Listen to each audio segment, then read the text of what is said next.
Hallelujah, praise the Lord. सब भाई और बहन को जय मसीह की। आज का दिन मेरे लिए बहुत ही महत्वपूर्ण दिन है। आज मैं एक वचन शेयर करना चाहता हूँ सुसमाचार के रूप में।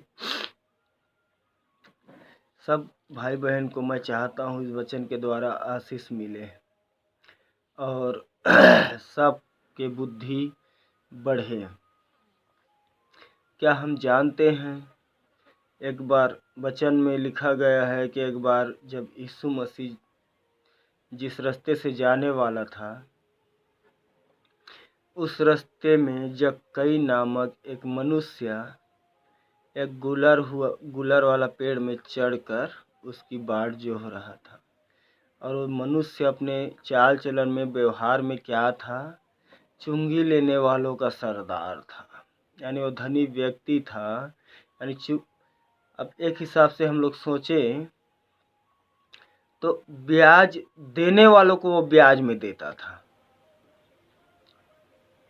तो कितना बड़ा वो आदमी था जो चुंगी लेने वालों का सरदार था। उसको जब यीशु के नाम को सुनता है, इस चीज़ को हमें सीखना चाहिए। यीशु के नाम में कितनी सामर्थ्य है, कितनी दया है, कितनी करुणा है, जो हमारे पापों तक को धोने का सामर्थ्य है उस नाम में। इस चीज़ को हमें सीखना है हर भाई और बहन को, ताकि हम कभी भी शैतान के भरमाए हुए रास्तों पर न चलने पाए। जब जक्कई सुनता है कि मेरा यीशु मसीह इस रास्ते से आएगा, तो पहले से ही वो पेड़ पर चढ़ जाता है, क्योंकि वो बहुत बार कोशिश करके देख चुका था, लेकिन वो नाटा होने के कारण वो यीशु को नहीं देख पाता था। और उसकी मन में इतना जिज्ञासा था यीशु को देखने के लिए कि वो एक गोलर हुआ पेड़ पर चढ़ जाता है। जब यीशु आता है तो यीशु को देखता है, लेकिन उससे पहले यीशु का नज़र उस पर चला जाता है और कहता है यीशु उसके नाम लेकर कि जक्कई तुरंत नीचे आ जा, कि आज मैं तेरे घर जाऊंगा। बहुत ही खुश हो जाता है वो। और इस चीज़ को यहाँ पर हमें समझना चाहिए। जितने दिनों से, जितने महीनों से या सालों से बाइबिल में सब चीज़ नहीं दिया हुआ है, लेकिन जक्कई को जब हम पढ़ते हैं तो जक्कई यीशु को जब भी देखना चाहता था तो देख नहीं पाता था, क्योंकि वो नाटा था भीड़ में। और जब वो यीशु को देखने के लिए अपने मन को ठानता है तो वो एक पेड़ में चढ़ जाता है और उसको पता होता है कि वो इसी रास्ते से आएगा। जबकि हम ऐसे नहीं सोच सकते, क्योंकि जक्कई यीशु को देखना चाहता था कितने महीनों से या सालों से। लेकिन बाइबिल में लिखा है, मैं अब्राहम के घराने को, खोए हुए भेड़ को ढूंढने आया हूँ और उनका उद्धार करने आया हूँ। तो इस चीज़ को हमें समझना है। जब यीशु मसीह उस रास्ते से आता है तो वो पेड़ को देखता है और जक्कई का नाम लेकर कहते हैं, जक्कई नीचे आज मैं तेरे घर आऊँगा। और जक्कई खुश होकर तुरंत नीचे आता है और उनके घर जाता है। इस चीज़ को यहाँ हमें समझना है। जब जक्कई और यीशु मसीह के साथ अपने घर को ले जाता है तो लोग क्या करते हैं? कुड़कुड़ाते हैं। कुड़कुड़ा कर कहने लगते हैं, वह तो एक पापी मनुष्य है। इसी चीज़ को हमारे मन को शुद्ध करना है। वचन कहता है, मैं धर्मियों के लिए नहीं बल्कि पापियों के लिए आया हूँ। और इस चीज़ को, इस दृष्टांत को हम एक बार और देखते हैं एक जगह जहाँ फरीसी प्रार्थना करता है। तो यीशु को हम नहीं, यीशु हमें ढूंढता है। मेरे भाई, मेरे बहन, मैं आप लोगों को विश्वास दिलाना चाहता हूँ, यीशु के नाम से अपने अंदर की हर एक घमंड को निकाल फेंको। क्योंकि जक्कई के बारे में जब हम पढ़ते हैं तो सब चुंगी लेने वालों का वो सरदार था। सोचो कितना बड़ा आदमी था। जैसे गांव में जमींदार होता है, ब्याज पे देने वाला होता है, जैसे कोई छोटा जमींदार ब्याज देने वालों से लाकर गांव में और गरीब आदमी को देते हैं, वैसे था वो। तो इस चीज को हमें समझना है। जक्कई यीशु को नहीं बल्कि यीशु जक्कई को ढूंढ रहा था। क्योंकि वचन कहता है मैं धर्मियों के लिए नहीं आया बल्कि पापियों के लिए आया हूँ। क्योंकि यीशु जानता था कि धर्मी व्यक्ति तो मुझे नहीं ढूंढेंगे। क्योंकि हम इस बाइबिल में देखते हैं कि जब यीशु मसीह ने उससे बात किया, उसके घर गया, तो लोग कुड़कुड़ाने लगे, ये तो पापी मनुष्य हैं। तो इस चीज़ को हमें समझना चाहिए। पापी मनुष्य हम किसी भी संसारिक भाई या बहन को नहीं कह सकते। ये चीज़ हमें अपने माइंड में, अपने दिल में बसा के रखना है। क्योंकि वचन कहता है तुम अपने बैरियों से प्रेम रखो, तुम अपने पड़ोसियों से प्रेम रखो, तुम किसी की निंदा न करो, तुम किसी की चारी न सुनो।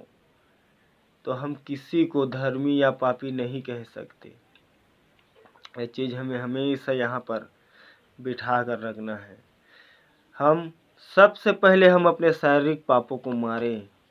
शारीरिक पाप जो हमारे आँखों के द्वारा, बोलने के द्वारा, हाथों के द्वारा, चलने के द्वारा होता है, इस चीज़ को पहले हमें मारना पड़ेगा। उसके बाद हम आत्मिक पाप को मार सकते हैं। क्योंकि यहाँ पर देखते हैं जो कुड़कुड़ाने वाले मनुष्य थे वो यीशु को जानने वाले मनुष्य थे। क्योंकि बाइबिल लिखा है जब जक्कई को लेकर यीशु मसीह उसके घर गया तो यहाँ पर लिखा है, यह देखकर सब लोग कुड़कुड़ाने लगे, वह तो एक पापी मनुष्य के यहाँ जा उतरा है। सब लोग देखकर ये कुड़कुड़ाने लगा कि यीशु मसीह एक पापी के घर में जा रहा है। जबकि एक चीज़ हमें ऐसे नहीं सोचना चाहिए। और जो पापी बोला वो कौन है? यीशु मसीह के पीछे चलने वाले थे, यीशु मसीह को मानने वाले थे, यीशु मसीह को देखने वाले थे, यीशु मसीह को सुनने वाले थे। इसीलिए तो जक्कई को पापी कहा।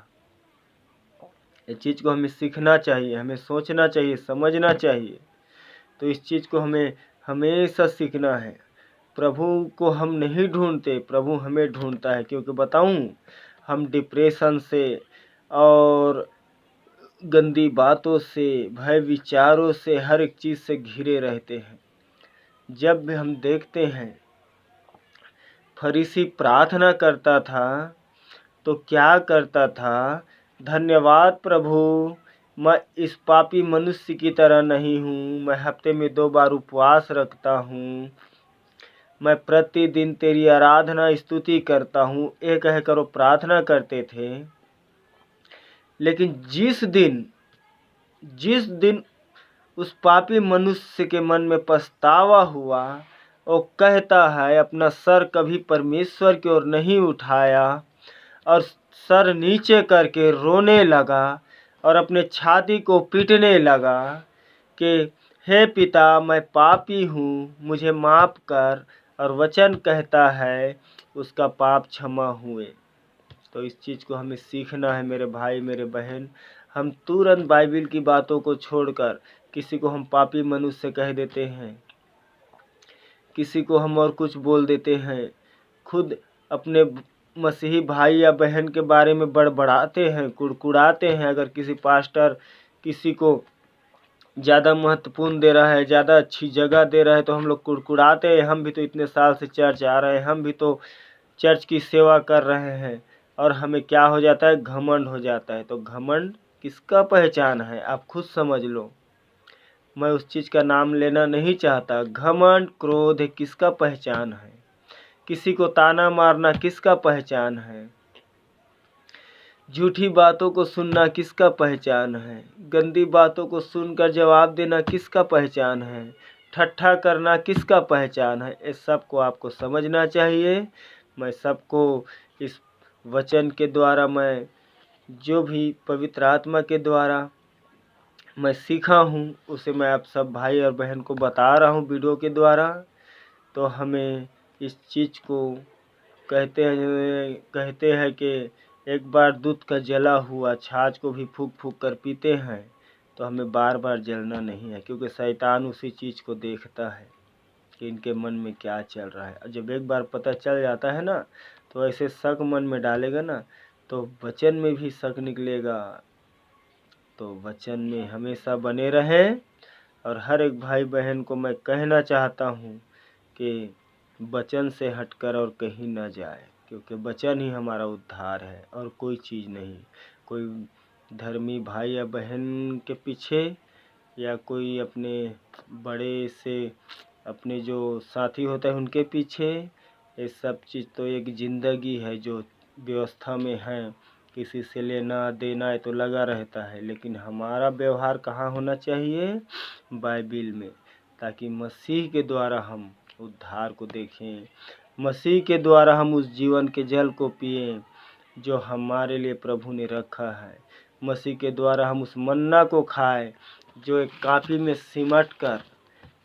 में सिमटा कर हमारे लिए भेजा है। प्रतिदिन इस मन्ना को खाएं और उस जीवन की जल को पिए और उस जीवन की ज्योति को निहारते रहें जो सकरा मार्ग से होकर जाना पड़ेगा। मैं धन्यवाद कहता हूँ इस वचन को सुनने के लिए। प्रभु इस वचन के द्वारा सबको आशीष दे। और मैं कहना चाहता हूँ हमेशा आप सच्चे मन से और बुद्धि के साथ चलें। मैं यीशु मसीह के द्वारा सबके लिए प्रार्थना करता हूँ कि शैतान तुम्हें भरमाने न पाए। यीशु तुम्हें शांति दे, तुम्हें नम्रता दे और तुम्हें बढ़ाए वचनों में, आराधनाओं में और लोगों की मदद करने में। और जिनके पास नहीं होता, जो चर्च में जाने के बाद भी कुछ नहीं दे पाते, उनके बारे में कभी गलत न समझना। यदि हो सकता है तो तुम लोग उसकी मदद करो, उसकी आने जाने का खर्च उठाओ। मैं धन्यवाद करता हूँ हर एक मसीही भाई बहन को जो वचनों को ध्यान से सुनता है। यीशु के नाम में मांगते हैं, आमीन। सबको आशीष दे।